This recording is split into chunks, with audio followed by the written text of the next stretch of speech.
Hello साथियों, नमस्कार। आज के इस वीडियो में हम प्रश्नावली 1.1 के क्वेश्चन नंबर 3 के बारे में बात करने वाले हैं। ये भी क्वेश्चन बोर्ड एग्जाम के दृष्टि से बहुत ही ज़्यादा इम्पोर्टेंट है। तो हमारा तीसरा क्वेश्चन है, अभाज्य गुणनखंड विधि के द्वारा निम्नलिखित पूर्णांकों के एचसीएफ तथा एलसीएम ज्ञात कीजिए। एचसीएफ मतलब होता है हाईएस्ट कॉमन फैक्टर और एलसीएम मतलब होता है लोवेस्ट कॉमन फैक्टर। तो हमारा इसमें 3 क्वेश्चन दिया हुआ है। तो चलिए स्टार्ट करते हैं।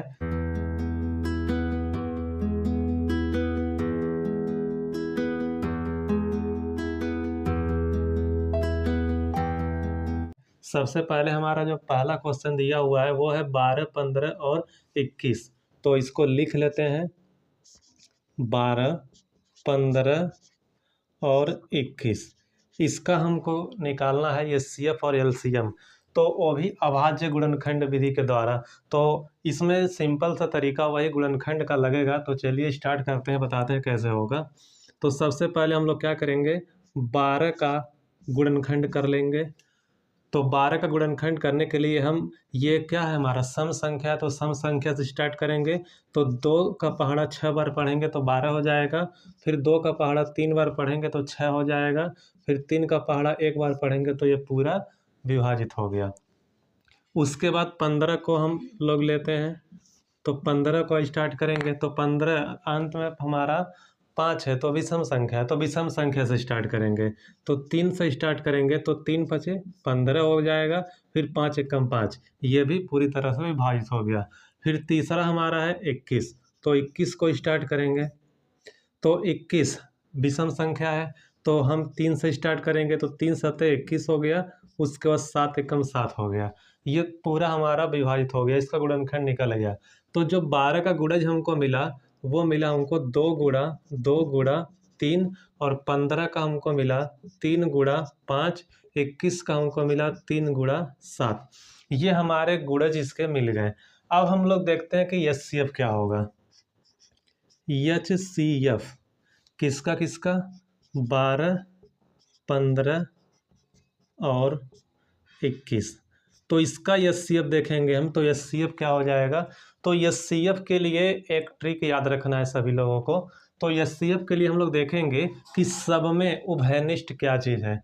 तो हम यहाँ पे ध्यान दें अगर, तो हम ये देख पा रहे हैं कि ये जो 3 है इन तीनों में आ रहा है। तो यानी कि उभयनिष्ठ हमारा हो गया 3। अतः 12, 15 और 21 का एचसीएफ जो हो जाएगा वो हो जाएगा 3। उसके बाद एलसीएम के लिए देखेंगे। तो एलसीएम के लिए ये ट्रिक याद रखना है कि कौन सी संख्या ज़्यादा बार आई है इन तीनों में। तो हम पहले वाले में देखेंगे तो 2 यहाँ पे 2 बार आया है। उसके बाद 5 को देखेंगे तो 5 केवल 1 बार आया है, इसमें ही, इसमें नहीं है, इसमें भी नहीं है। 7 को अगर देखेंगे तो 7 इसमें है, इसमें नहीं है, इसमें नहीं है।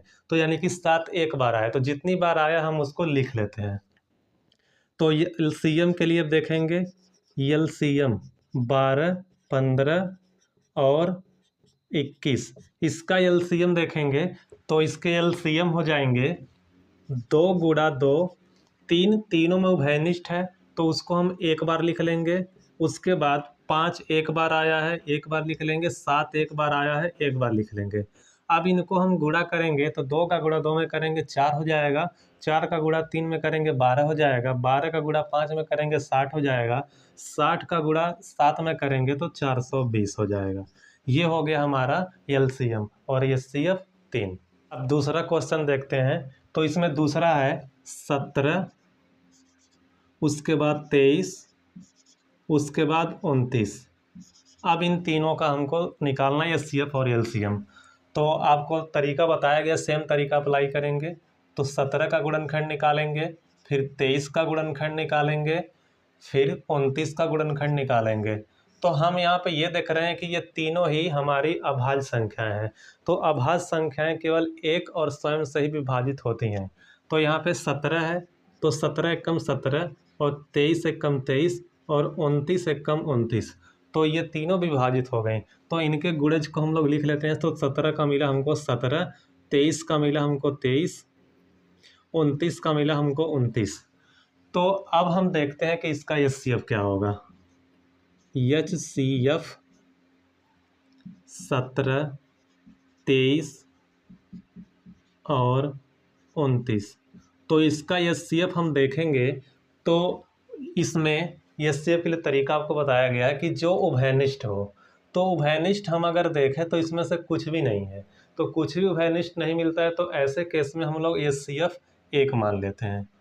तो 17, 23 और 29 का एचसीएफ 1 हो गया। उसके बाद एलसीएम की बात करते हैं। तो एलसीएम के लिए 17, 23 और 29 का जो एलसीएम हो जाएगा तो हम इसको लिख देंगे।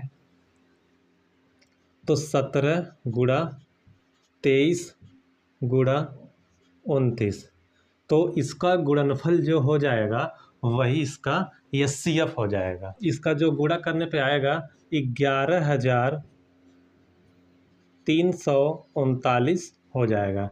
यानी कि 17, 23, 29 का एचसीएफ हमारा 1 हो गया। उसके बाद एलसीएम 11,339 हो गया। तो अब तीसरे भाग के बारे में बात करते हैं। तो तीसरा जो हमारा है वो दिया हुआ है 8, 9 और 25। तो सबसे पहले हम लोग लिख लेंगे इसको 8, उसके बाद 9, उसके बाद 25। तो सेम वैसे ही इनके भी गुणनखंड कर लेने हैं। तो 8, 9, 25। तो 2 का पहाड़ा 4 बार पढ़ेंगे तो 8 हो जाएगा। फिर 2 का पहाड़ा 2 बार पढ़ेंगे 4 हो जाएगा। फिर 2 का पहाड़ा 1 बार पढ़ेंगे 2 हो जाएगा। तो 8 का हो गया। 3 का देखते हैं। तो 3 हमारा विषम संख्या है, तो विषम संख्या से स्टार्ट करेंगे। तो 3 तिया 9, उसके बाद 3 एकम 3, ये भी हो गया हमारा। उसके बाद 25, 25 5 के पहाड़े में आएगा, तो 5 पचे 25 हो गया और 5 एकम 5 हो गया। तो ये गुणनखंड हमारा कंप्लीट हो गया। अब उसके बाद इसके गुणज लिख लेते हैं। तो 8 का हमको मिला है 2 गुणा 2 गुणा 2।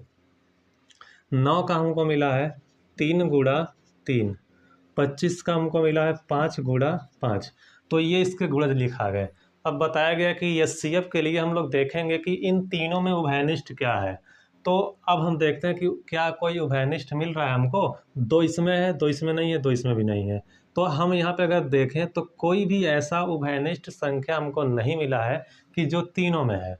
तो उसके लिए हम लोग आपको बताए थे कि एक तरीका, अगर कुछ भी उभयनिष्ठ नहीं मिलता है तो हम उसका एचसीएफ 1 मान लेते हैं।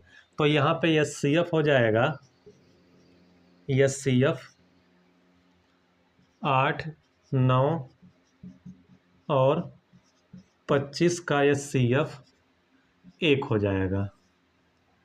एलसीएम की बात करें तो 8, 9 और 25, तो इसका एलसीएम जो जाएगा तो हम एलसीएम में ये देखते हैं कि सबसे ज़्यादा बार संख्या कौन सी आया है। तो हम सबसे पहले छोटी संख्या से शुरुआत करेंगे। तो यहाँ पे देखिए 2 3 बार आया है, तो 2 गुणा 2 गुणा 2। उसके बाद 3 यहाँ पे 2 बार आया है, तो 3 गुणा 3 गुणा 5 2 बार आया है, तो 5 गुणा 5। अब इसके एलसीएम जो होंगे इनके गुणनफल ही हो जाएंगे। इनके गुणनफल हो जाएंगे 1800।